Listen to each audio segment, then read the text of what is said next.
Hello everyone, সবাই কেমন আছো? তো আমি আজকে নতুন আরেকটা ভিডিও নিয়ে চলে এসেছি তোমাদের সাথে শেয়ার করার জন্য। তো এই যে শাড়িগুলি প্রত্যেকটা কিন্তু আমার নতুন দুর্গাপূজার কালেকশন করা। ডিফারেন্ট কালেকশন করেছি প্রতি বছর, যেটা আমি করি এক এক সময় এক এক ধরনের। আর গত বছরও কিছু শাড়ি কালেকশন যেগুলি আমাদের কাস্টমারদের রিকোয়েস্ট ছিল একটু যে দামি বুটিক্সের শাড়িগুলি আবারও লাগবে, সেজন্যই করা। ম্যাক্সিমাম 8 পিসের মতো করা হয়েছে, বেশি না। আর এগুলিও হচ্ছে যে ব্ল্যাক কালার, একটা খুব সুন্দর একটা শাড়ি। তো আমি আসলে লাইভ করব, ফ্রাইডে থেকে লাইভ করার ইচ্ছা আছে। এত এত কালেকশন আমি জানি না সবগুলি আমি লাইভে দেখাতে পারবো কিনা। এই যে এইগুলি কিন্তু সুতার কাজের মধ্যে বুটিক্স কালেকশন সবগুলি।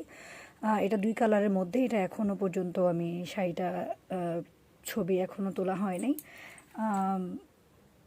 আপনাদের আশা করি সবার অনেক ভালো লাগবে। এই শাড়িটা খুব সুন্দর, একটা ব্লুর মধ্যে অরেঞ্জ কালারের 2 শেডের একটা শাড়ি। আর এখানে আছে বুটিক্সের বা আড়ংয়ের যে শাড়িগুলি, এগুলি খুব ভালো ব্লকের কিছু সুতার কাজের। এই শাড়িটা তো আমার এত বেশি পছন্দ হয়েছে, ভাবছি নিজের জন্যই রেখে দেবো কিনা। আর এখানে যে শাড়িগুলি আছে এগুলো হচ্ছে কটনের মধ্যে,